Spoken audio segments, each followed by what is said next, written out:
हरे कृष्णा। आप सभी का स्वागत है आज के सत्र में। ओम ज्ञान तिमिरंधस्य ज्ञानांजनाशलाखाय चक्षुरुन्मिलितं येन तस्मै श्री गुरुवे नमः। श्री चैतन्य मनोभीष्टं स्थापितं येन भूतले स्वयं रूप कदा मह्यं ददाति स्वपदान्तिकं। नमो विष्णुपदाय कृष्णपृष्ठाय भूतले श्रीमते भक्तिवेदांत स्वामिनिति नामिने। नमस्ते सरस्वते देवे गौरवाणी प्रचारिणे निर्विशेष शून्यवादी पाश्चात देश तारिणे। हे कृष्णा करुणा सिंधु दीनबंधु जगतपते गोपेश गोपिका कांत राधा कांत नमस्तुते। तप्त कांचन गौरांगी राधे वृंदावनेश्वरी वृषभानुसुते देवी प्रणमामि हरिप्रिये। वाञ्छाकल्पतरुभ्यश्च कृपा सिन्धुभ्य एव च पतिदानं पावनेभ्यो वैष्णवेभ्यो नमो नमः। श्रीकृष्ण चैतन्य प्रभु नित्यानंद श्री अद्वैत गदाधर शिवासादि गौर भक्तवृंद। हरे कृष्णा कृष्णा कृष्णा हरे हरे, हरे राम राम राम हरे हरे। हम सभी का स्वागत है।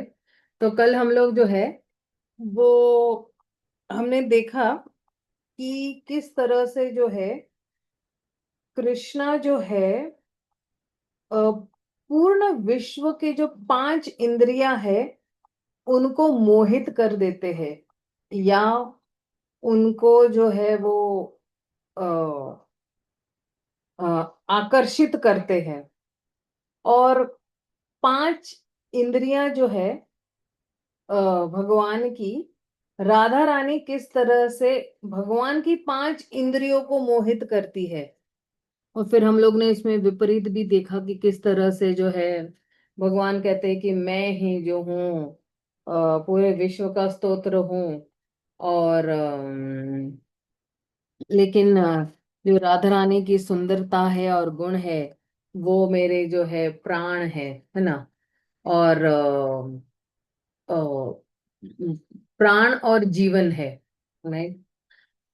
और फिर जो है अ, मैं जब अपनी भावनाओं को जो है भावनाओं के बारे में सोचता हूँ या कुछ निष्कर्ष निकालता हूँ, तो मुझे जो है मतलब राधा रानी के लिए जो भावनाएं हैं, तो फिर वो मुझे ऐसे विपरीत प्रतीत होते हैं।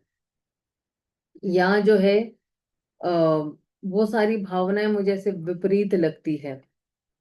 लेकिन अब जो है श्रील कृष्णदास कविराज गोस्वामी जो है वो जो बताने वाले हैं कि किस तरह से जो है राधा रानी की जो पांच इंद्रियां हैं ये जो है उनको जो है अम, अ, राधा रानी की जितनी भी पांच इंद्रियां है वो अम, कृष्ण जो है वो आकर्षित होने वाले हैं। और किस तरह से जो है भगवान जो है सॉरी श्रीमती राधा रानी जो है वो परम आनंद की अनुभूति करती है कृष्ण से भी अधिक। तो इस वाले श्लोक से लेके और पांच श्लोक जो है कह रहे हैं कि पांच इंद्रियां जो है ये जो है राधा ने की पांच इंद्रियां कौन हर रहा है, वो कृष्ण हर रहे हैं। तो कह रहे हैं राधार दर्शन मोर जुड़ाय नयन आमार दर्शने राधा सुखे अ- अगेयान। जब मैं श्रीमती राधा रानी पर दृष्टि डालता हूँ तो मेरी आंखें पूर्णतः तृप्त हो जाती है, किंतु मुझे देखकर वह और भी अधिक तुष्ट होती है।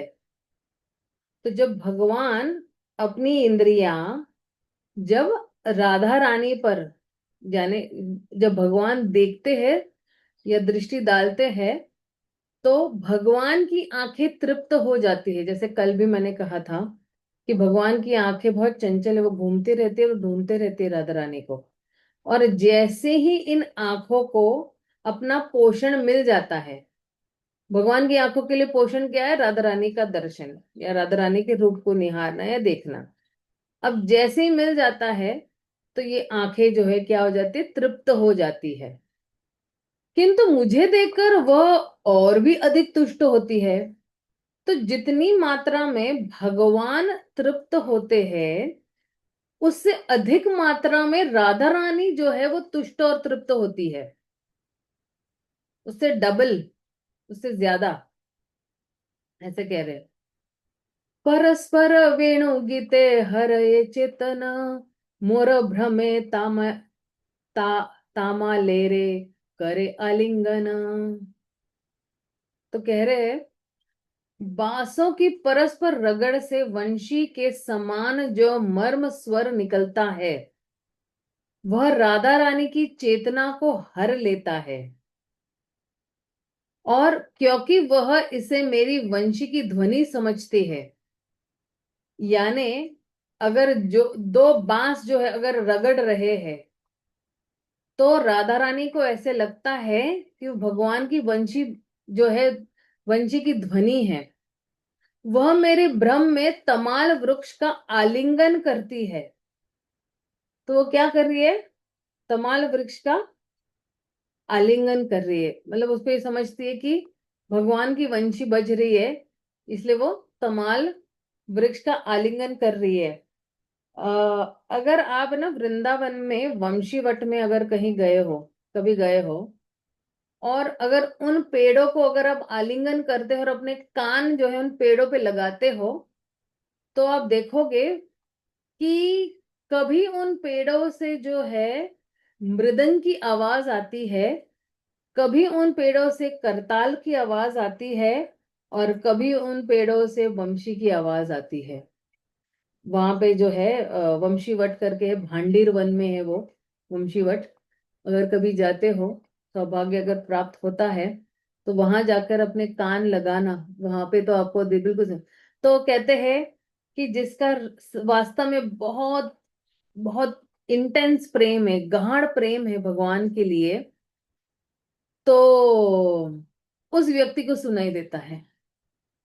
जो अभी भी इंद्र तृप्ति में बहुत ज्यादा लिप्त है, वो उस व्यक्ति को नहीं सुनाई देगा।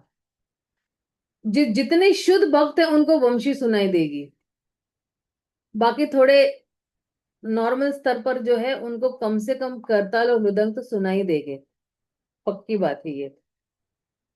तो अभी तक मुझे वंशी सुनाई नहीं दी है, मुझे बहुत हल्का हल्का जो है वो मृदंग सुनाई दिया हुआ है, तो अभी तक वो स्तर हमारा आया नहीं है। और कोशिश कर रहे हैं कि हम जो है भगवान को प्रसन्न, श्रीमती राधा रानी को प्रसन्न करने की कोशिश करें। अब आगे क्या कह रहे हैं?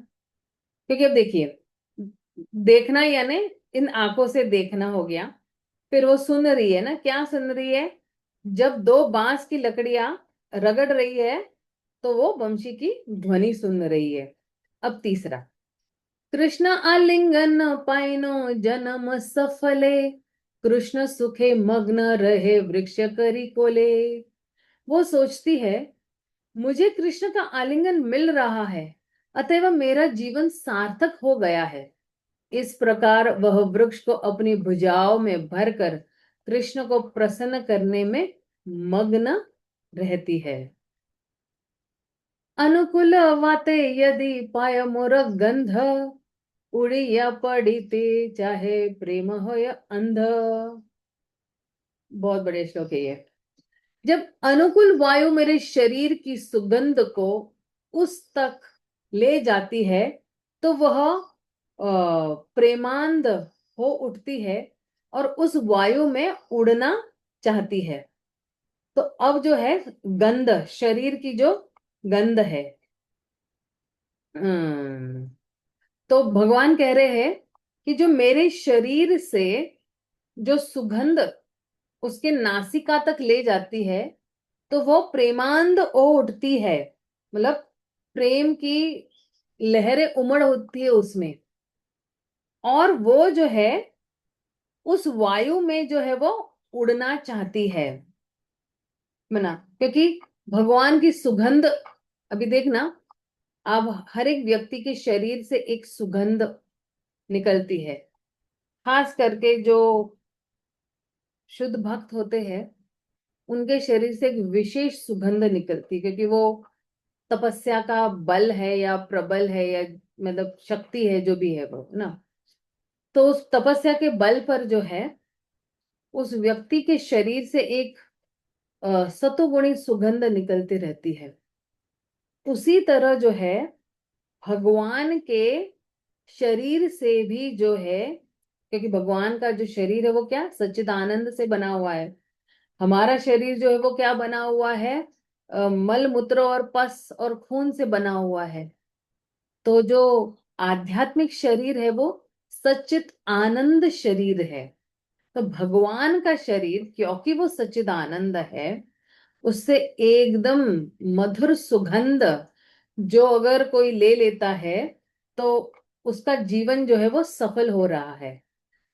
तो कह रहे हैं कि जब श्रीमती राधा रानी भगवान के शरीर से निकलने वाली सुगंध जो है वो उसके नासिका तक पहुंचती है, तो वो बिल्कुल प्रेम में अंधी हो जाती है। प्रेमंध, प्रेम में अंधा होना, कभी बोलते ना प्रेम में अंधे हो जाते हैं।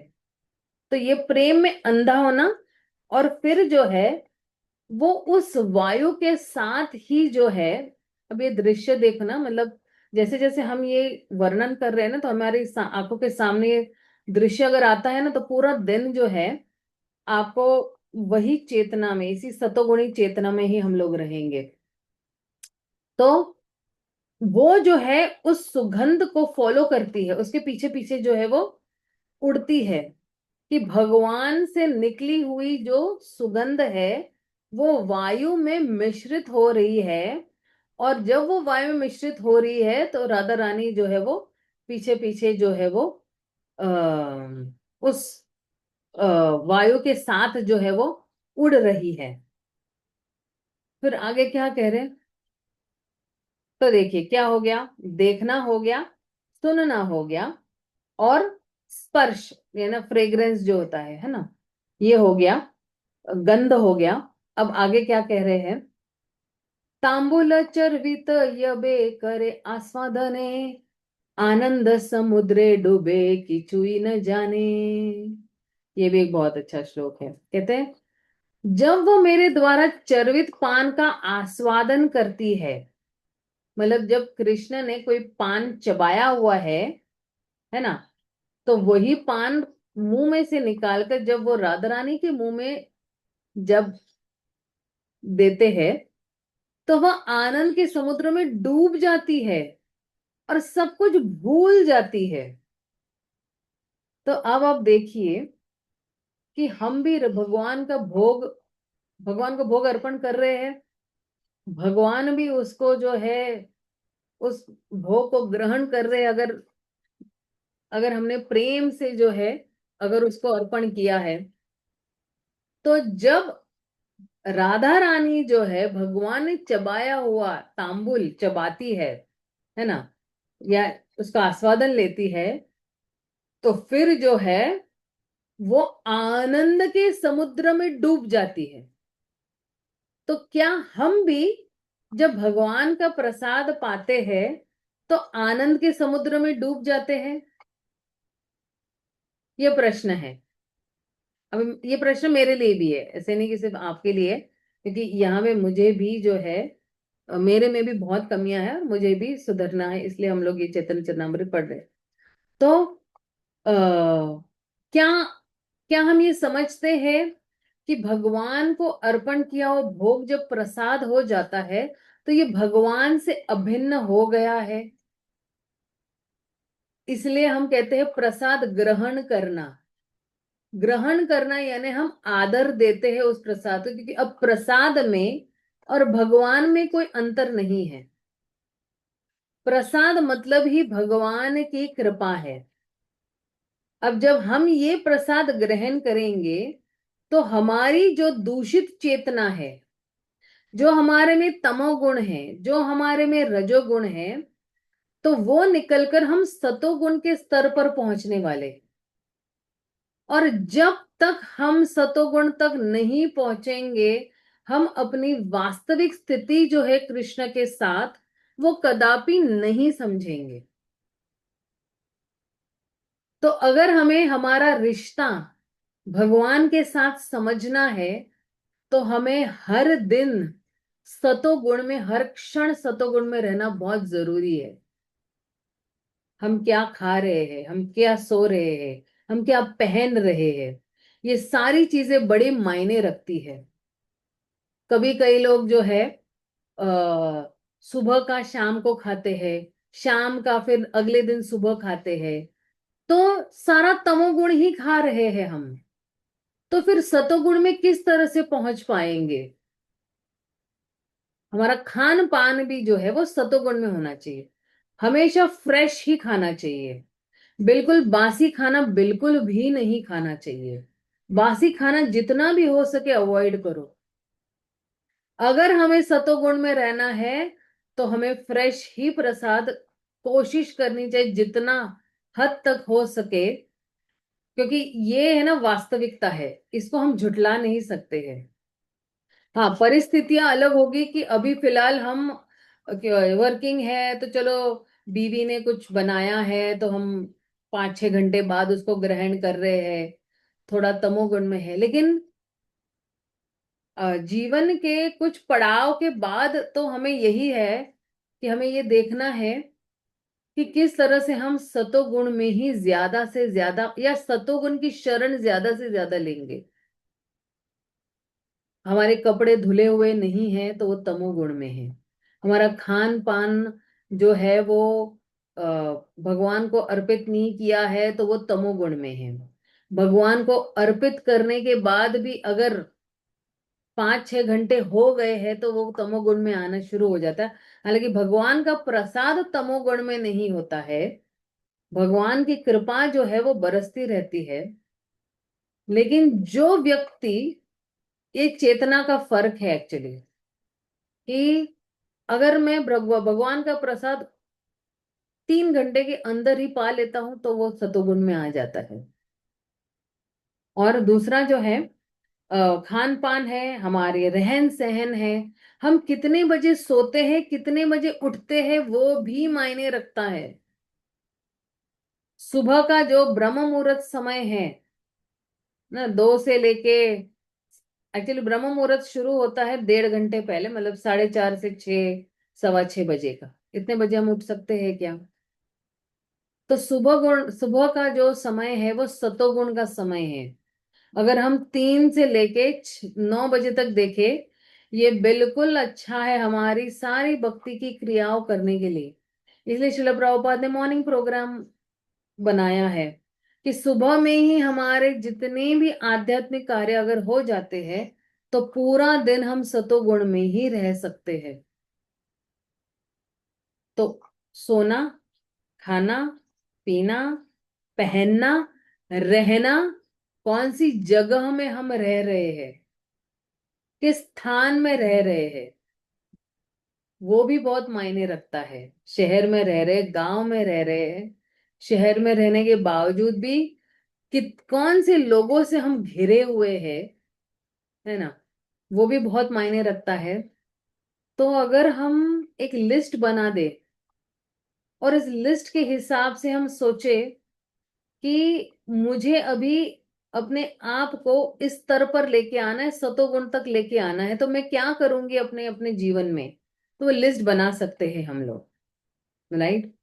और फिर जब हम सतोगुण पर पहुंचेंगे, तो सतोगुण का गुण है कि वो हमेशा आनंद प्रदान करने वाला है।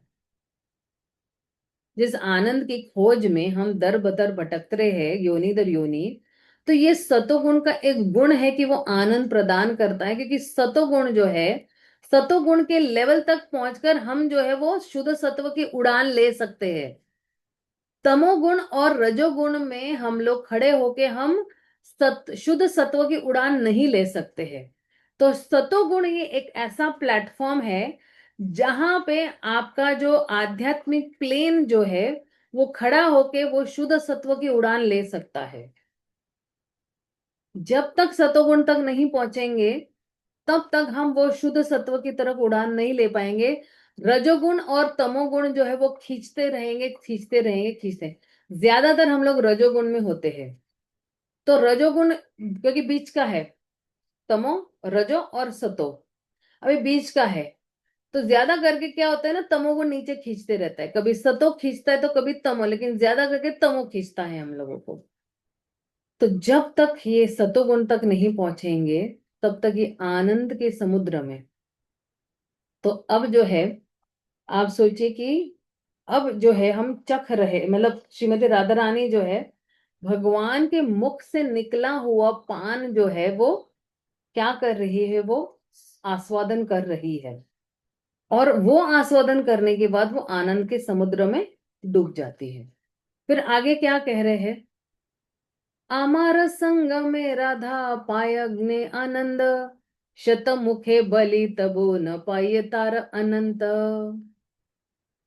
तो कह रहे कृष्णा, मैं सैकड़ों मुख से उस दिव्य आनंद को व्यक्त नहीं कर सकता जिसे वह मेरी संगति से प्राप्त करती है। और फिर आगे क्या कह रहे हैं,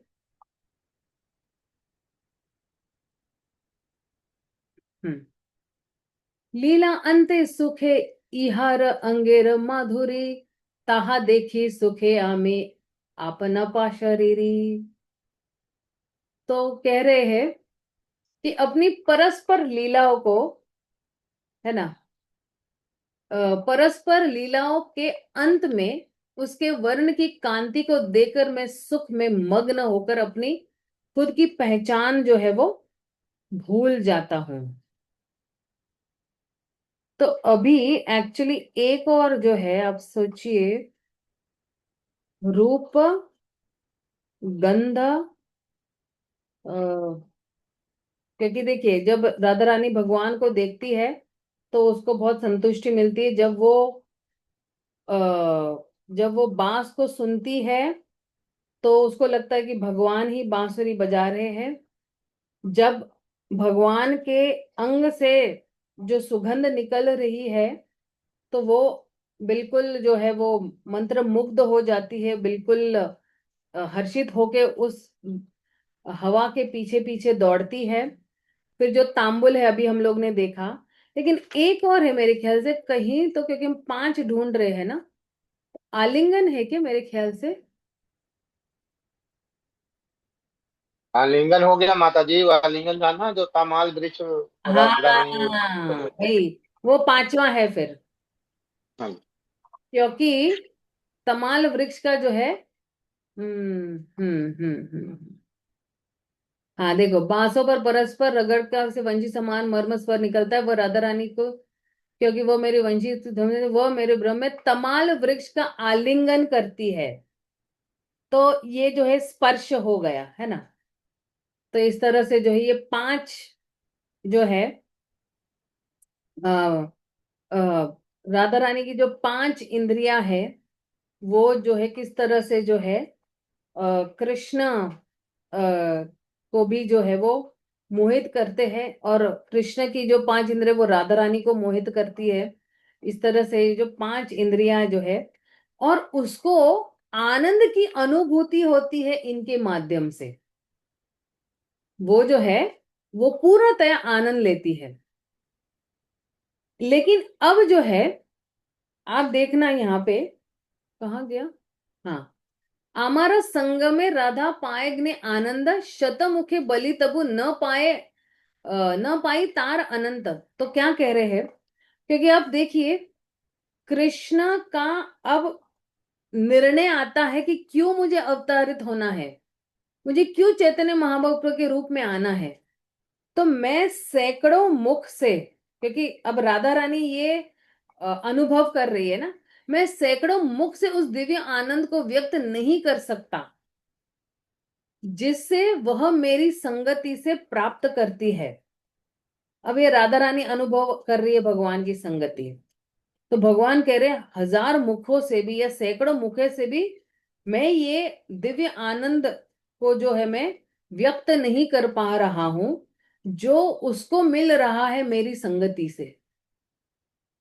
तो अब इन कारणों की वजह से भगवान ने ये निर्णय लिया है। फिर आगे क्या कह रहे हैं भगवान?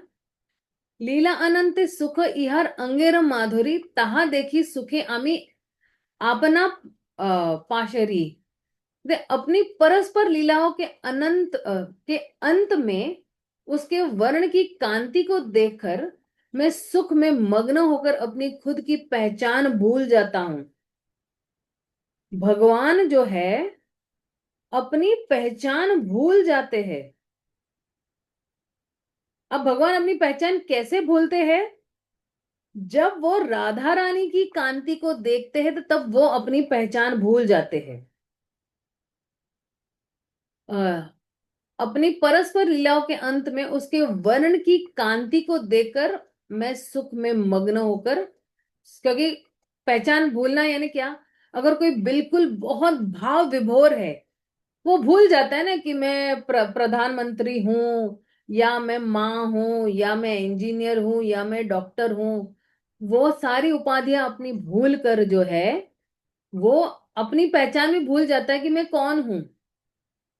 जैसे अगर दामोदर लीला में अगर आप देखोगे तो भगवान को ये पता ही नहीं कि मैं परम भगवान पुरुषोत्तम श्री कृष्णा हूं। माता आ रही है, लाठी लेकर आ रही है और अब मुझे पीटने वाली है। तो भगवान जो है भय के कारण जो है वो दौड़ रहे हैं, और माता यशोदा भी दौड़ रही है। तो अगर कोई बिल्कुल आनंद में है तो फिर जो है वो व्यक्ति जो है वो अपनी खुद की पहचान भूल जाते। तो भगवान भी स्वयं की पहचान भूल जाते हैं और पूर्णतया श्रीमती राधा रानी के प्रेम में जो है वो डूब जा रहे हैं। जब कहते हैं ना प्रेम में डूबना, है ना, प्रेम में गिरना, तो गिरना मतलब यही है कि वो अपनी पहचान जो है शून्य कर लेता है, वो अपने आप को शून्य मान लेता है या शून्य हो जाता है। क्योंकि जब तक प्रेमी के सामने हम शून्य होकर नहीं जाएंगे तो वो प्रेम का जो आदान प्रदान होना है वो 100% से बाहर नहीं निकलेगा। मान लो दो प्रेमी है, उसमें से एक प्रेमी को अहंकार है कि मैं सीईओ ऑफ कंपनी हूं, तो क्या उसकी प्रेमिका अपनी भावनाएं व्यक्त कर पाएगी? क्योंकि वो तो अपने अहंकार में है। लेकिन वही सीईओ बिल्कुल अपनी पूर्णतः पहचान भूलकर वो आता है अपनी प्रेमिका के पास और कहता है कि मैं तुम्हारा दास हूं। तो वो प्रेमिका जो है उसके विनम्र भाव से, और या उसका जितना भी औधा वो भूल कर आया है, वो प्रेमिका जो है पूर्णतया अपने आप को समर्पित कर देगी। अपनी पूरी मन की भावनाएं जो है जो उस व्यक्ति के लिए है तो उस व्यक्ति को व्यक्त कर पाएगी। अगर भगवान, आप सोचिए ना, भगवान अपने आप को बोलेंगे मैं परम भगवान पुरुषोत्तम श्री कृष्णा हूं, तो राधा रानी क्या बोलेगी? आप सोचिए ना ये सीन, कि अगर भगवान अपनी भगवत्ता लेकर राधा रानी के पास जाएंगे तो क्या राधा रानी जो है वो आ, आनंदित होगी? या क्या उनके इंद्रियों को जो है वो संतुष्टि मिलेगी, या क्या भगवान की इंद्रियों को संतुष्ट कर पाएगी? तो प्रेम में जो है ना ये फॉर्मेलिटी नहीं होती है। फॉर्मेलिटी मतलब क्या? जैसे मान सम्मान, ये सब नहीं होता है।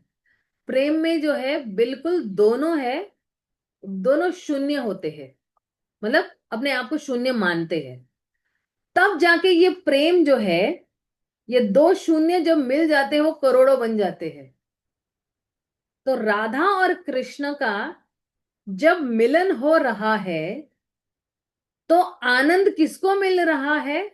पूरे संसार को आनंद मिल रहा है। जब राधा कृष्ण एक होते हैं, जब राधा कृष्ण मिलते हैं, अब आप सोचोगे कि अरे माता जी क्या सठिया गई है, क्या बोल रही है माता जी? लेकिन वहां पे जो हो रहा है और उसकी आनंद की अनुभूति यहां हो रही है। क्योंकि वहां पे लीलाएं नित्य चल रही है। यहाँ पे सुबह के समय में हम राधा कृष्ण का ध्यान कर रहे हैं, सतोगुण में भगवान का ध्यान कर रहे हैं। और कभी कभी आप देखना, अगर आप सुबह में अगर आप माला कर रहे हैं, तो वो आनंद की अनुभूति आप व्यक्त नहीं कर सकते हो, किसी को भी वो व्यक्त नहीं कर सकते हो, क्योंकि आपका डायरेक्ट कनेक्शन जो है अब सीधा स्पिरिचुअल वर्ल्ड में, आध्यात्मिक जगत में हो गया। जब आप माला कर रहे हो, वहां पे लीलाएं चल रही है, वहां पे राधा कृष्ण का मिलन हो रहा है, यहाँ पे मैं राधा कृष्ण को पुकार रही हूं, मेरा तार जुड़ गया है वहां से। और इसलिए वही आनंद की अनुभूति यहाँ पर भी होती है, क्योंकि हम भी जब माला करते हैं तो हम अपनी पहचान भूल जाते हैं कि मैं माँ हूं, मैं बहन हूं, मैं पत्नी हूँ, मैं जो हूँ बहू हूँ। ये सारी हम जितनी भी जो है ना उपाधियां हैं, हम भूल जाते हैं, अपनी पहचान कंप्लीटली भूल जाते हैं, क्योंकि उस समय एक ही पहचान है कि मैं भगवान का दास हूं। तो आप सोचिए, भगवान भी अपनी पहचान भूल जाते हैं राधा रानी के प्रेम वश में। तो राधा रानी का प्रेम कितना प्रबल है या स्ट्रांग है कि भगवान अपनी भगवत्ता ही भूल जाते हैं, अपनी पहचान ही भूल जाते हैं। तो क्या सॉलिड प्रेम है श्रीमती राधा रानी का, है ना। ओके, आगे जरा बढ़ते हैं। दोहार। हरे कृष्ण माता जी। हाँ प्रभु जी, बताइए। माता जी, ये ऐसे ये प्रेम ऐसा ही है ना, जैसे मान लीजिए राधा रानी और भगवान का जो प्रेम है वो भगवान मतलब आनंद में अभिभूत है, मतलब आनंद के ही बने हैं। तो जब हम उनसे संपर्क करते हैं, मतलब जब अग्नि से संपर्क जो लोहा करता है तो भी अग्नि की तरह कार्य करने लगता है, तो इसी तरह हमारा भी जब कनेक्शन उनसे जुड़ता है तो उस आनंद की अनुभूति हमें भी होती है। ऐसा ही है ना। सही, बहुत सही समझा, और थैंक यू, आपने थोड़ा इस पे तरफ थोड़ा रोशनी डाली। तो ये जो आपने दृष्टांत दिया है, ये काफी अच्छा दृष्टांत दिया है प्रभु जी, मेरे को क्योंकि माता जी, मेरे को कुछ समझ नहीं आ रहा था, फिर मैंने समझा कि आपने बोला ना, जब कि भगवान जब आनंदित होते हैं तो दुनिया आनंदित कैसे होती है। तो हम्म। फिर मेरे को, फिर मैंने सोचा शायद इसी इसी कारण से होता है, इसीलिए आप, चलिए आपने कंफर्म करे, बहुत धन्यवाद आपका, अच्छा था, मैंने सोचा ठीक। Yes yes. अरे अब देखिए आगे क्या कह रहे हैं। दोहार ये समरस भरत मुनि माने, आमार व्रजेर रसे सेह नहीं जाने।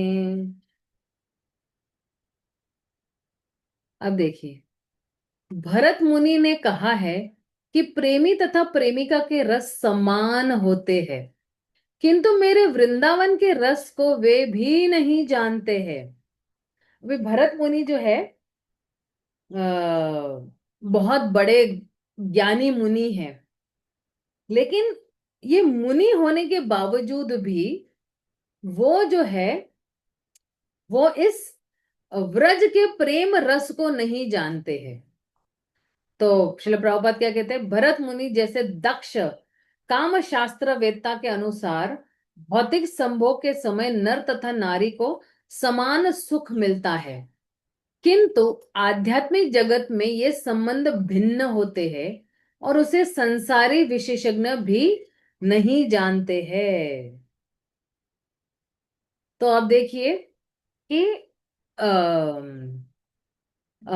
आध्यात्मिक जगत में ये संबंध भिन्न होते हैं। मतलब कौन से, नर और नारी के जो ये संबंध है वो भिन्न होते हैं और अलग अलग रस में होते हैं, जो व्रज रस कहते हैं ना। तो ये व्रज रस जो है वो हर एक व्यक्ति के साथ एक अलग रस भगवान जो है वो महसूस कर रहे हैं। जैसे कृष्ण जो है वो ललिता के साथ एक अलग रसास्वादन कर रहे हैं, या ललिता भी एक अनोखा रसास्वादन कर रही कृष्ण के साथ, या कृष्ण विशाखा के साथ एक अलग सा ही रस का आस्वादन कर रहे हैं। या चित्र ललिता के साथ या टुंग विद्या के साथ, इस तरह से अलग अलग गोपियां अलग मंजरियों के साथ अलग अलग रस का आस्वादन कर रहे हैं। अब भरत मुनि क्या कह रहे हैं यहाँ पे, थोड़ा समझने की कोशिश करते हैं कि जब इस भौतिक जगत में जब एक स्त्री और पुरुष जब मिलते हैं और संभोग करते हैं, तो दोनों को समान सुख मिलता है। लेकिन आध्यात्मिक जगत में ये जो संबंध है ये अलग होते हैं, ये यहाँ के नहीं जैसे नहीं होते हैं। अब ये किस तरह से भिन्न होते हैं ये अभी अगले श्लोक में बता रहे हैं। अन्य रे संग में आमी व्रत सुख पाई, ताहा होते रागा राधा सुख शत अधिकाई। देखिए, मुझे राधा रानी से मिलने पर जो सुख प्राप्त होता है वो अन्यों से मिलने पर प्राप्त होने वाले सुख से सैकड़ों गुना अधिक होता है। तो अभी भगवान को जो है वो सैकड़ों गुना ज्यादा आनंद की अनुभूति मिलती है जब वो अपनी प्रेमिका से मिलते हैं। जैसे भौतिक जगत में प्रेमी प्रेमिका मिलते हैं तो दोनों को सेम सेम आनंद मिलता है, 100%, 100%। लेकिन यहाँ पे भगवान को जो है वो राधा रानी से अधिक आनंद मिल रहा है ना। और किसी और से मिलने से जब वो राधा रानी को मिलते हैं तब उनको सैकड़ों गुना अधिक आनंद की प्राप्ति मिलती है। he feels 100 times more happiness when he meets Radha Rani than anyone else। English का थोड़ा अनुवाद कर रही हूं मैं। तो कह रहे हैं कि कभी कभी हम भी जैसे ना भौतिक जगत में अगर हम जाएंगे, मान लो कि हम अपनी सहेली से मिलने जाते हैं तो जो है उसको बहुत समय के बाद मुझे देखकर भी आनंद मिलता है, मुझे भी उसको देखकर आनंद मिल रहा है। लेकिन अब आप सोचिए कि मैं अपनी सहेली को मिलने जा रही हूं और उसको जितना आनंद मुझे देखकर नहीं मिल रहा है लेकिन मुझे 1000 गुना ज्यादा आनंद मिल रहा है उसको देखकर या उसको मिलकर। इसी तरह कृष्ण को भी जो है 1000 गुना ज्यादा आनंद मिल रहा है। तो अब देखिए इसमें भी ओके एक अभी, क्योंकि देखिए हम लीला लीला और तत्वों को समझ रहे हैं लेकिन हमारी दैनिक दिनचर्या में भी इस लीलाओं को किस तरह से या इस तत्वों को हम किस तरह से शामिल कर सकते हैं, प्रैक्टिकल एप्लीकेशन भी किस तरह से हम लोग कर सकते हैं अपने दैनंदिन जीवन में भी किस तरह से इसको उतार सकते हैं। तो थोड़ा इस दृष्टिकोण से भी जरा हम देखने की कोशिश करेंगे। अब देखिए। हरे कृष्ण माता जी। हाँ प्रभु जी बताइए। माता जी यहाँ थोड़ा सा वो मुझे ना भ्रमित हो रहा हूँ। मैंने ये पहले बताया, इसमें कृष्णदास कविराज जी गोस्वामी बताते हैं कौन से वाले श्लोक? कि इसी में माता जी, इसमें अभी जो पूरा अभी मैं हम पढ़ बता रहे रहा हैं, हूँ अच्छा में से। अच्छा हाँ। तो इसमें ये बता रहे हैं कि भगवान से जब राधा रानी मिलती हैं तो भगवान को जितना आनंद नहीं मिलता उतना राधा रानी को आनंद आता है। लेकिन यहाँ पे जो संत 257 में ये बता रहे भरत मुनि कि काम शास्त्र वेता जो भी हैं वो कहते हैं संभोग के समय कहते हैं नर नारी को समान सुख मिलता है। लेकिन अक्सर मैंने ये सुना है कि पुरुष और प्रकृति में प्रकृति ज्यादा आनंदित होती है पुरुष के मुकाबले। ये अक्सर सर्वविदित है। तो ये चीज अब जैसे यहाँ भी देखिए भगवान के साथ राधा रानी के साथ भी ऐसा है कि भगवान का आनंद कम होता है राधा रानी के मुकाबले, तो इसीलिए तो राधा रानी के फिर वो लेके आते हैं पूरा का पूरा। तो वो हाँ आनंद कौन सा आनंद है जो राधा रानी का आनंद मेरे से अधिक बढ़ के क्यों है? हाँ। तो उसी आनंद को भोगने के लिए ही भगवान आते हैं और बकायदा। तो ये यहाँ पे ये कुछ अलग नहीं है, थोड़ा कॉन्ट्राडिक्टरी नहीं हो रहा? मुझे राधा रानी से मिलने पर जो सुख प्राप्त होता है वो अन्यों से मिलने पर प्राप्त होने वाले सुख ये अलग है, सैकड़ों ये गुना। अलग है माता जी। हाँ क्योंकि राधा रानी की जो प्रेम भगवान के प्रति है वो औरों के मुकाबले बहुत अधिक है। हाँ हाँ हाँ। क्योंकि तो जो हमने अभी तक जिससे क्या पढ़ा है ना जिसकी आपके कि साथ राधा रानी आत्मीयता को होगी ज्यादा उसके आनंद साथ आनंद मिलता बढ़ता है। है। हाँ हमें हाँ अभी तक यही पढ़ा है कि राधा रानी को ज्यादा आनंद मिलता है, इसीलिए तो भगवान वो उस हाँ आनंद की अनुभूति करने के लिए अवतरित हो रहे हैं। हाँ। इसे और ये लगता भरत मुनि जो है। बोल रहे हैं ना ये थोड़ा कुछ अलग है। ये देखिए आध्यात्मिक जगत का आनंद इसलिए है क्योंकि राधा रानी में आनंद है। राधा रानी का जो हिसाब है ना वो राधा रानी भगवान को आनंद देना चाहती है और भगवान आनंद लेना चाहते हैं।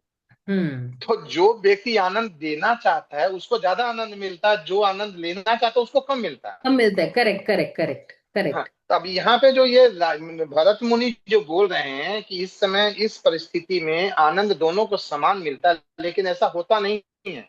हाँ, और क्योंकि और आगे इसलिए आप कहते हैं, बढ़ेंगे।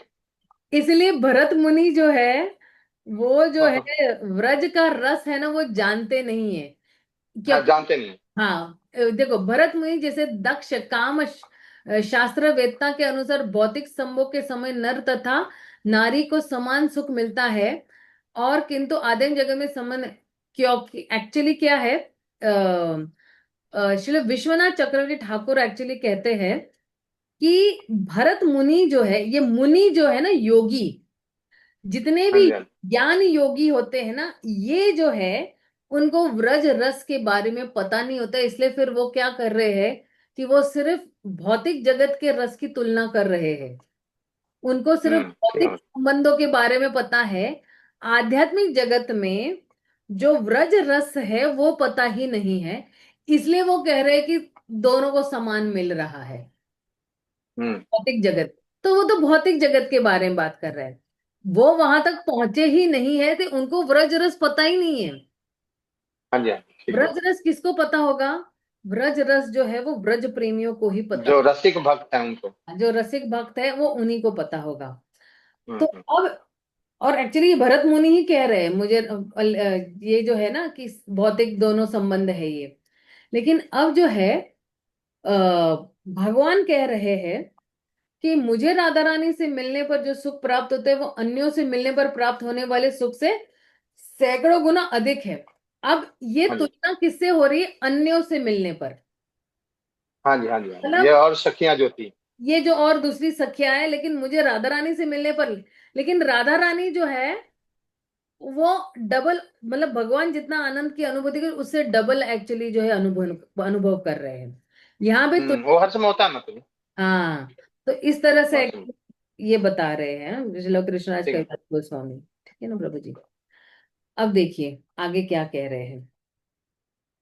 निर्भूता मृत माधुरी परिमल कल्याणी बिंबधरो वक्त्र पंकज सौरभ कुहरित श्लाघाभिधस्ते गिर अंग चंदन शीतल तनोरीय सौंदर्य सर्व भाक त्वमाघात्य ममेदमीन्द्रिय कुल राधे मुहुर्मोदते।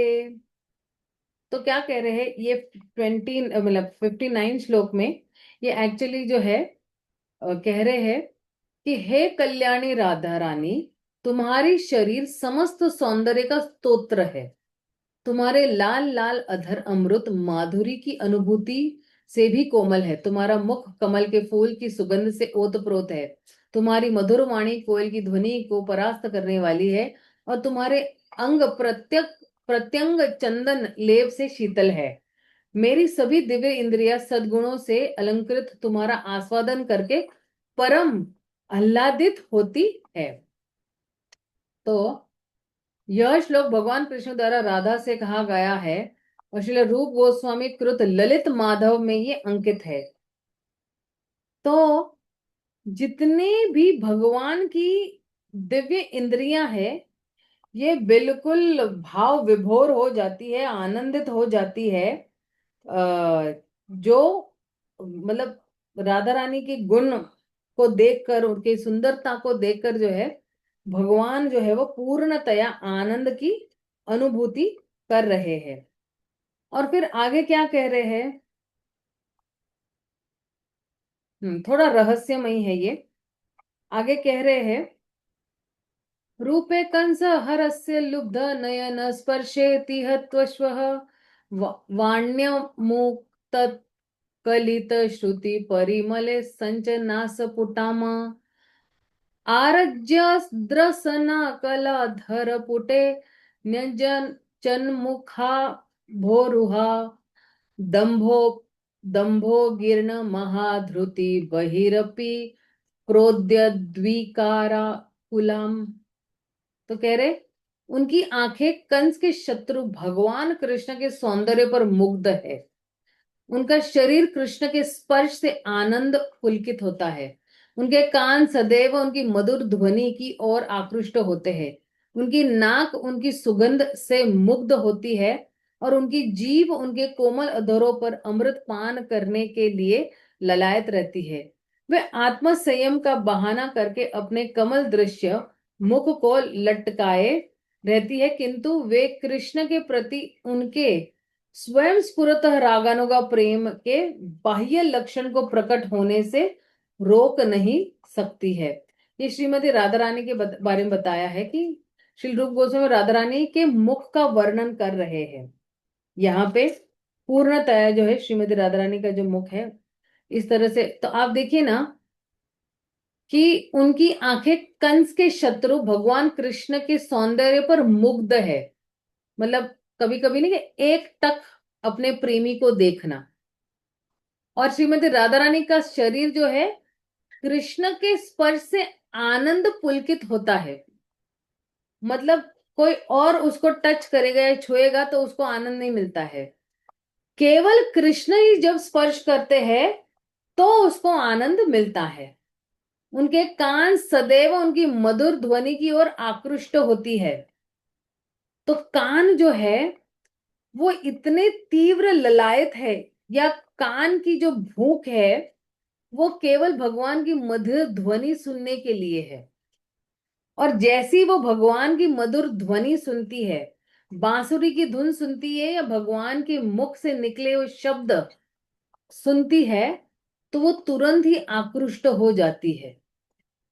और उनकी जो नाक है उसकी सुगंध में, ओ सॉरी, उनकी सुगंध में मुग्ध हो जाती है। जैसे मैंने पहले भी कहा कि भगवान के शरीर से एक सुगंध निकल रही है तो तुरंत ही जो है वो मग्न हो जाती है। मतलब वो भूल जाती है कि मैं कौन हूं। और उनकी जीभ उनके कोमल अधरों का अमृत पान करने के लिए ललायत रहती है। तो जो राधा रानी का जो होठ है वो जो है क्या है, भगवान के होठों का अमृत पान करने के लिए ललायत रहती है।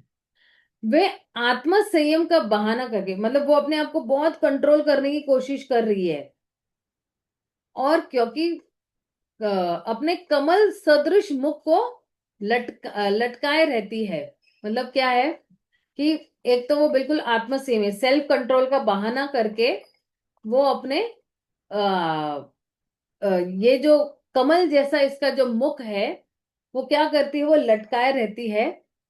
किंतु जब कृष्णा उसके समक्ष आते हैं, भगवान उनके समक्ष आते हैं, कृष्ण के प्रति उनके स्वयं स्फुरित रागानुगा, स्वयं स्फुरित यानी स्पॉन्टेनियस, एकदम नेचुरल, स्वयं यानी बिल्कुल स्वाभाविकी वो जो है भाव उमड़ के आ रहा है। तो ये बाह्य लक्षण, ये सारे लक्षण जो है वो प्रकट करने से वो रोक नहीं पा रही है। तो जिसको कहते हैं ना कि बिल्कुल बेशर्म होके प्रेमी के से मिलना, उसके साथ बातें करना, इस तरह से, मतलब निम्न स्तर के शब्द इस अगर इस्तेमाल करें तो ये वाले शब्द है। ओके। हरे एक हरे कृष्ण माता जी। हाँ प्रभु जी। माता जी, ये जो लक्षण राधा रानी का बताया गया है, राधा रानी भगवान की जो भक्त हैं, तो एक माधुर्य प्रेम का एक भक्त का क्या लक्षण होता है, ऐसा होना चाहिए। आप सही बता रहे हो, ये अच्छा, सारे। दूसरा एक बात और है। हाँ जी माता जी, एक चीज और था कि जैसे मान लीजिए अलग अलग रसों में भक्तों का भगवान के प्रति जो संबंध होता है, अब जैसे साख्य भाव, दास्य भाव, तो उसी अनुसार लोग मतलब भगवान मतलब अपने अपने मतलब प्रेम का लक्षण प्रकट करते हैं, यही है ना। हम्म। Correct correct correct. ठीक जो है ना। आप बोल तो रहे मतलब जिसके जैसा भाव होते हैं, अब जैसे हम लोग भक्ति करते हैं तो हम लोगों में भाव अलग होता है, भगवान के प्रति उतना प्रेम तो है नहीं, लेकिन हम लोग क्या करते हैं, हमारी भोग की प्रवृत्ति है ना, तो भोग वाली ही प्रवृत्ति बनी रहती है, इसीलिए वो प्रेम है ना प्रकट नहीं हो पाता। हाँ। यदि हम राधा रानी की तरह ऐसा विचार भगवान के प्रति अपने मन में रख के भजन करेंगे तो निश्चित ही वो भाव भी प्रकट होंगे धीरे धीरे, ऐसा ही है ना। सही सही सही प्रभु जी, बिल्कुल सही समझे, करेक्ट करेक्ट करेक्ट। चलिए, ठीक थैंक है मतलब, यू, हरे थैंक कृष्ण। आपने हाँ। थोड़ा ऐड किया तो अच्छा है, बढ़िया है ना। फिर आगे क्या कह रहे हैं। ये भी एक अच्छा श्लोक है। ताते जानी मोते आछे कौन एक रस, आमार मोहिनी राधा तारे करे वश। यह विचार करने पर मैं समझ सकता हूँ कि मुझ में कोई अज्ञात रस है। भगवान बोल रहे मेरे में कोई अज्ञात रस है जो मैं खुद भी नहीं जान पा रहा हूं, जो मुझे मोहित करने वाली श्रीमती राधा रानी को संपूर्ण रूप से वश में करता है। तो ये जो रस है, ये क्या कर रहा है?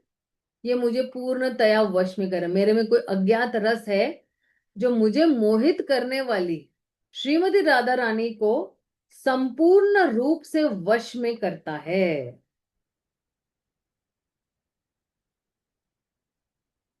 तो आप देखिए, राधा रानी को पूर्णतया से कंट्रोल कर रहे हैं। जो मेरे में जो रस है, वो राधा रानी को क्या कर रहा है? वो राधा रानी को कंट्रोल कर रहा है या वश में कर रहा है ना? तो ये कौन सा रस है जो राधा रानी को भी जो है, जो वश में कर रहा है? अब आगे क्या कह रहे हैं? आमाहयते राधा पाय ये जातीय सुख, ताहा आस्वादिते आमी सदाई उन्मुख। कह रहे, मैं सदैव उस सुख का आस्वादन करने के लिए उत्सुक रहता हूं जो राधा रानी मुझसे प्राप्त करती है। अब जो सुख राधा रानी प्राप्त कर रही है, उस सुख का आस्वादन करने के लिए भगवान उत्सुक है या नहीं है? यस, है ना? तो अब भगवान बहुत प्रयास कर रहे हैं, लेकिन वो कर नहीं पा रहे हैं। तो राधा रानी जो सुख की प्राप्ति करती है, भगवान को भी जो है उस सुख का आस्वादन करना है। क्या है ऐसा मेरे में कि वो बहुत आनंदित होती है? फिर आगे कह रहे हैं, नाना यत्न करी आमी नारी आस्वादिते से सुख माधुर्य घ्राणे लोभ बाढ़ चित्ते। तो कह रहे, उनके प्रयत्नों के, सॉरी, अनेक प्रयत्न के बाद भी मैं उसका आस्वादन करने के लिए समर्थ नहीं हो सका। भगवान असमर्थ रहे। किंतु जब मैं इसकी मधुरता को संगता हूं, तो उस सुख का आस्वादन करने की मेरी इच्छा बढ़ती रहती है। तो जब वो सोचते हैं, है ना, कि उस सुख का आस्वादन करना है, तो फिर जो है उनकी इच्छा बढ़ते रहती है। जैसे मान लो ना कि अगर मान लो कोई दो लोग है ना, और ऐसा क्या है कि वो मुझे आनंद, उसको आनंद की अनुभूति मिलती है, वो हमेशा मुझे देखकर कितनी प्रसन्न रहती है, और मैं जो, मेरा मुंह लटका हुआ रहता है। तो क्या है ऐसा मेरे में कि वो मुझे देखकर उसको बड़ा आनंद होता है? जैसे कभी कभी हम लोग, कई लोगों को देखकर हमें प्रसन्नता नहीं होती है, राइट? तो राधा रानी को सदैव, हर क्षण भगवान को देखकर आनंद की अनुभूति होती है या सुख प्राप्त मिलता है। तो अब उस सुख का आस्वादन करने के लिए भगवान की क्या हो रही है? इच्छा दिन ब दिन बढ़ते जा रही है। फिर आगे क्या कह रहे हैं? रस आस्वादिते आमी कैल अवतार, प्रेम रस आस्वादिल विविध प्रकार। पहले मैं रसों का आस्वादन करने के लिए संसार में प्रकट हुआ था, और मैंने शुद्ध प्रेम के रसों का अनेक प्रकार से आस्वादन किया। तो अब देखिए, भगवान का क्या निर्णय है एक्चुअली, अभी निर्णय बता रहे हैं, ये भगवान अपना निर्णय बता रहे हैं कि पहले जो है मैं रसों का आस्वादन करने के लिए संसार में प्रकट हुआ था, है ना, और मैंने शुद्ध प्रेम के रसों का अनेक प्रकार से भी आस्वादन किया हुआ है। लेकिन अब आगे क्या कह रहे हैं? रागा मार्गे भक्त भक्ति करे ये प्रकारे, ताहा शिखाई लीला आचरण द्वारे। मैं भक्तों को रागानुगा प्रेम से प्रकट होने वाली भक्ति की शिक्षा अपनी लीलाओं का प्रदर्शन करके प्रदान की। तो फिर भगवान ने क्या हमें सिखाया? रागानुगा भक्ति। और रागानुगा भक्ति किसके माध्यम से बताई? लीलाओं के माध्यम से हमें, मतलब ये शिक्षाएं किस तरह से दी हमें? लीलाओं का प्रदर्शन करके ये प्रदान की रागानुगा भक्ति। लेकिन आगे क्या कह रहे हैं, ए तीन तृणा मोर नहिल पुरण, विजातीय भावे नहे ताहा आस्वादन। किंतु मेरी ये तीन इच्छाएं पूरी नहीं हुई, क्योंकि विपरीत पद में इनका आस्वादन नहीं किया जा सकता है। विपरीत पद में, ऑपोजिट साइड रहकर आप जो है इन रसों का आस्वादन नहीं कर सकते। राधा रानी क्या अनुभव कर रही है, तो उसके समक्ष सामने खड़े रह के या ऑपोजिट साइड खड़े रह के विपक्ष में रहकर आप नहीं समझ सकते हो। आपको उसके पक्ष में जाना पड़ेगा, आपको उसके भाव में झांकना पड़ेगा, हृदय में झांकना पड़ेगा, तब पता चलेगा कि क्या है ये भाव, है ना। तो कह रहे किंतु मेरी ये तीन इच्छा पूरी नहीं हुई, क्योंकि विपरीत पद में इनका आस्वादन नहीं किया जा सकता है। ऑपोजिट साइड खड़े रह के इन इसके भाव को समझ नहीं सकते। फिर आगे क्या कह रहे, राधिकार भाव कांति अंगीकार वीने, से तीन सुख कबू न है आस्वादने। तो कह रहे यदि मैं श्री राधिका के प्रेम भाव तथा कांति को स्वीकार नहीं करूंगा, तो ये तीन इच्छाएं पूरी नहीं हो सकेगी।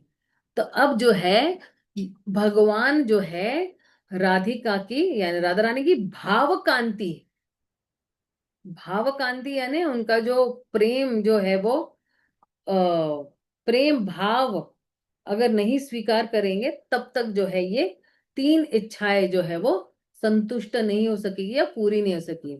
तो आगे क्या कह रहे हैं, राधा भाव अंगीकार धरि तार वर्ण, तीन सुख आस्वादिते हब अवतीर्ण। तो कह रहे हैं कि अतएव राधा रानी के भावों को तथा उनके शरीर शारीरिक वर्ण को धारण करके इन तीन इच्छाओं को पूर्ण करने के लिए मैं अवतरित हूंगा। तो अब देखिए आगे क्या कह रहे, क्योंकि अब ये जो है वो भगवान स्वयं कृष्ण आ रहे हैं चैतन्य महाप्रभु के रूप में। सर्वभावे कैल कृष्ण एत निश्चय, हेन काले आइल युग अवतार समय। अब युग अवतार का समय आ गया। इस तरह भगवान कृष्ण इस निर्णय तक पहुंचे।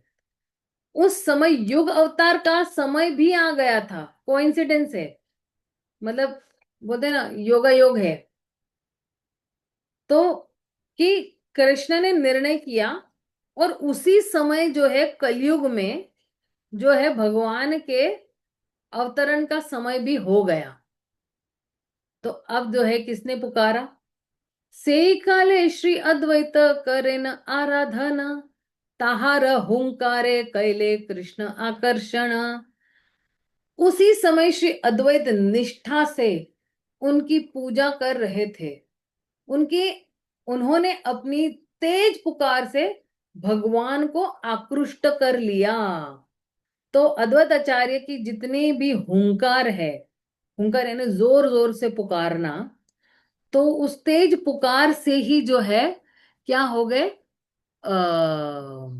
भगवान जो है बिल्कुल आकृष्ट हो गए। इसलिए जब हम हरे कृष्ण महामंत्र कर रहे हैं, जोर जोर से हरे कृष्ण महामंत्र करते हैं, तो भगवान भी जो है आकृष्ट हो जाते हैं। हरे कृष्णा कृष्णा कृष्णा हरे हरे, हरे राम राम राम हरे हरे। तो अभी देखो ये अद्वैत आचार्य है। आचार्य मतलब क्या, जो अपने आचार से सिखाते हैं कि हमें भक्ति कैसे करनी है।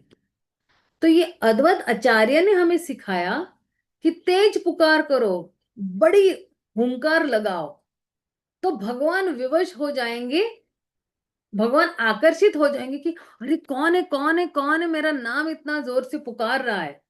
ऊपर से देखेंगे कौन है ये, और बिल्कुल आकृष्ट हो गए। मतलब हम भगवान का ध्यान खींचते हैं जब हम हुंकार लगाते हैं, जोर जोर से जब हम पुकारते हैं। कभी कभी कई लोग बोलते हैं कि मन में जप कर रहे हैं हम लोग। भाई मन में क्या नहाते हो, मन में खाते हो, मन में सोते हो, मन में कपड़े पहनते हो? नहीं ना।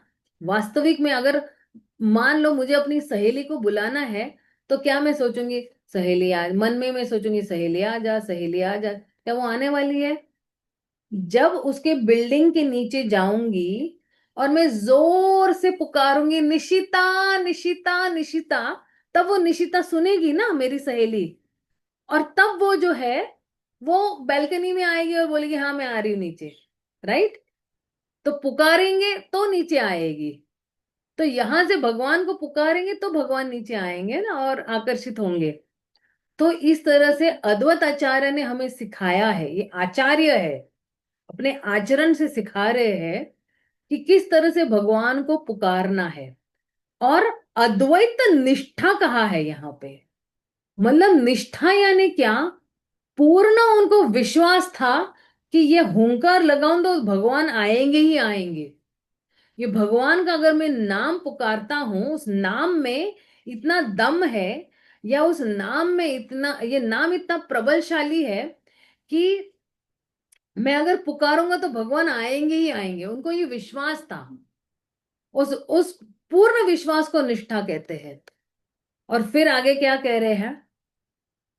पिता माता गुरु गण आगे अवतारी, राधिकार भाव वर्ण अंगीकार करी। तो कह रहे, नवद्वीपे सची गर्भ शुद्ध दुग्ध सिंधु, ताहा ते प्रकट होईल कृष्ण पूर्ण इंदु। तो देखिए, सर्वप्रथम भगवान कृष्ण ने अपने माता पिता एवं गुरु जनों को प्रकट होने होने दिया। स्वयं कृष्ण राधिका का भाव एवं उनका वर्ण लेकर नवद्वीप में क्षीर सागर के समान माता सची की कोख से पूर्ण चंद्रमा के समान प्रकट हुए। नवद्वीप में क्षीर सागर समान माता सची की कोख। अब अब अगर अगर कोख को आप सोचे, क्षीर सागर है। क्षीर सागर यानी क्या? जो जो बिल्कुल अमृत से भरा हुआ सागर रहता है, उस माता सची की कोख से जो है भगवान ने भगवान जो है जिस तरह से क्षीर सागर से एक चंद्रमा प्रकट होता है, उसी तरह से जो है भगवान भी जो है पूर्ण चंद्रमा की तरह जो है वो प्रकट होते हैं। और फिर आगे क्या कह रहे हैं? एतकरिलु षष्ठ श्लोकेर व्याख्यान, श्री रूप गोसाई पाद पद्म करी ध्यान। तो कह रहे हैं, मैंने श्रील रूप गोस्वामी के चरण कमलों का ध्यान करके छठे श्लोक की इस तरह व्याख्या की है। ए द्युई श्लोके रामे ये करिल अर्थ, श्री रूप गोसाई श्लोके प्रमाण समर्थ। मैंने इन दो श्लोक, प्रथम अध्याय के श्लोक 5 तथा 6 की व्याख्या की पुष्टि श्रील रूप गोस्वामी के श्लोक से कर सकता हूं। फिर आगे क्या कह रहे हैं? अभी यहाँ पे खत्म हो रहा है ये अध्याय, तो 2-3 मिनट में। फिर आगे क्या कह रहे हैं? भगवान कृष्ण प्रेमिकाओं के समूह में से एक श्री राधा के असीम प्रेम के अमृत रस का आस्वादन करना चाहते थे। अतएव उन्होंने चैतन्य महाप्रभु का स्वरूप धारण किया। उन्होंने राधा के तेजोमय गौर वर्ण से अपने श्याम वर्ण को छिपाते हुए उस प्रेम का आस्वादन किया है। वे चैतन्य महाप्रभु हम सबको अपनी कृपा प्रदान करे। ये जो है चलो, रूप गोस्वामी कृत स्तवमाला के अंतर्गत द्वितीय चैतन्य अष्टक का तृतीय श्लोक है। और क्योंकि उसको कहते हैं ना कि सपोर्टिंग श्लोक, यानी आधार देने वाला श्लोक, कि भगवान ने जो है इच्छा की, और फिर जो है और फिर जो है वो और हम चैतन्य महाप्रभु से ये आशीर्वाद जो है कि याचना कर रहे कि आपकी कृपा जो है हम पर हमेशा बरसी रहे। अब लास्ट में जो है कंक्लूजन में क्या कह रहे हैं? मंगलाचरण कृष्ण चैतन्य तत्व लक्षणम प्रयोजन चावतारे श्लोक षट कई निरूपित। तो कह रहे हैं कि इस प्रकार 6 श्लोकों में मंगलाचरण श्री चैतन्य के तत्व का अनिवार्य लक्षण एवं उनके प्राकट्य के कारण को प्रस्तुत किया गया है। तो ये चैतन्य तत्व है। चैतन्य तत्व मतलब क्या? कि उनके बारे में जो महत्वपूर्ण सत्य है, ये इसेंशियल ट्रुथ जिसको कहते हैं, वो जो है मैंने जो है इन 6 श्लोकों में प्रस्तुत किया हुआ है। और फिर अब फिर से शिल रूप रूप रघुनाथ को प्रार्थना करें। श्री रूप रघुनाथ पदे यार आशा, चैतन्य चरित्रामृत कहे कृष्ण दास। तो कह रहे हैं कि मैं कृष्णदास श्री रूप तथा श्री रघुनाथ के चरण कमलों में प्रार्थना करते हुए और उनकी कृपा की आकांक्षा करते हुए तथा उनके पद चिन्हों पर चलकर श्री चैतन्य चरितामृत का वर्णन कर रहा हूँ। इस प्रकार श्री चैतन्य चरितामृत की आदि लीला के श्री चैतन्य महाप्रभु के प्राकट्य के गुह्य कारण शीर्षक चतुर्थ अध्याय का भक्ति वेदांत तात्पर्य पूर्ण हुआ। हरि बोल, हरि बोल, हरि बोल। तो आज जो है ये चौथा अध्याय संपूर्ण हुआ है। तो हम सोमवार से जो है वो जो है पांचवा अध्याय शुरू करेंगे। लेकिन ये जो पांचवा अध्याय है ये पूर्णतया जो हमारे आध्यात्मिक गुरु है श्री नित्यानंद बलराम, ये पूरा उनका गुणगान करने वाले हैं। पूर्णतया ये पूरा अध्याय जो है नित्यानंद महाप्रभु की गुणगान से भरा हुआ है। और जो व्यक्ति नित्यानंद महाप्रभु की कृपा प्राप्त करता है वही चैतन्य महाप्रभु की कृपा प्राप्त कर सकता है। तो नित्यानंद महाप्रभु की जो जितने भी गुण हैं ये समझना बहुत जरूरी है, क्योंकि यही नित्यानंद तत्व में वैष्णव तत्व छुपा हुआ है। नित्यानंद तत्व में ही गुरु तत्व भी छुपा हुआ है। और ये गुरु तत्व जो है वो बहुत ही कहते हैं ना, बहुत ही इलैबोरेट विस्तार वाला जो है वो विषय है। तो थोड़ा हम गुरु तत्व के बारे में भी देखेंगे और दास तत्व के बारे में भी देखेंगे। और बहुत सारा है इसमें, बहुत तत्व छुपे हुए हैं। और थोड़ा मैं भी जरा इसका होमवर्क करके आऊंगी मंडे को, और इसको अच्छी तरह से हम समझने की कोशिश करेंगे कि किस तरह से जो है हम भगवान की कृपा प्राप्त कर सकते हैं, उनके दास, अच्छे से अच्छे दास किस तरह से बन सकते हैं। तो मैं यही पे हरे बता देती हूँ, किसी का अगर हरे कोई कृष्णा। पूछ सकते हो आप। हरे कृष्णा, सादर प्रणाम माता जी। नित्यानंद महाप्रभु की जय।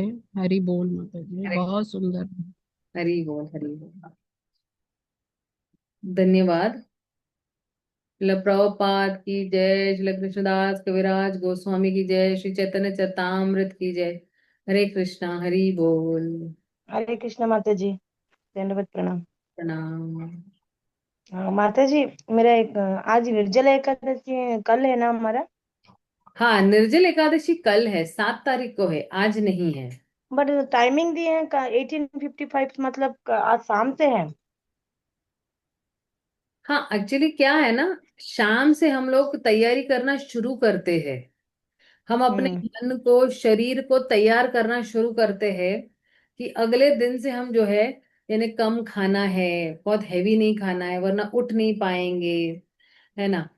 और जितना अगर हैवी खाते हैं तो पानी पीने का मन करेगा, तो हम्म। पानी ज्यादा पियो। क्योंकि जिसकी कमी हम लोग कल महसूस करने वाले, आज उसका सेवन पान करो, ज्यादा ज्यादा से हम्म। ज्यादा उसको खाओ पियो, पानी को ज्यादा खाओ पियो, ताकि कल उसकी कमी महसूस न हो हम लोगों को। ठीक है ना। हीरा अच्छा रहित सही रहेगा माता जी। मैं ना एक वीडियो भेजती हूँ, निर्जल एकादशी एकदम बिल्कुल आराम आराम से किस तरह से हो सकती है। आपको पता भी नहीं चलेगा कि आपने निर्जल एकादशी की है। वो वीडियो जो है मेरे ख्याल से 5-7 मिनट का वीडियो है। वो आप ठीक है माता देखना और आपकी कल की निर्जल एकादशी बहुत बढ़िया हो जाएगी और सफल तरीके से आप कर पाओगे वो निर्जल एकादशी। ठीक है ना? जी। ठीक है माता माता जी, जी, कल धन्यवाद। मतलब कल मॉर्निंग से ही हम लोग पानी का बंद करेंगे। हाँ हाँ, जैसे आप उठते हो आपको बिल्कुल पानी नहीं पीना है। हाँ, मतलब वही शाम से नहीं ना, सिक्स हाँ, 50। जिस समय आप उठोगे तब से पानी पीना ही नहीं है बिल्कुल। हाँ ओके, मैं मतलब इवनिंग से बंद करेंगे ना, इवनिंग से नहीं, इवनिंग मॉर्निंग से से बंद नहीं बंद। करना है, जब नींद से उठोगे आप कल, तब से पानी नहीं पीना है, ठीक है ना। जी जी। हम्म। शिला प्रभुपाद की जय, गौर भक्त वृंद की जय, हरे कृष्णा हरि बोल।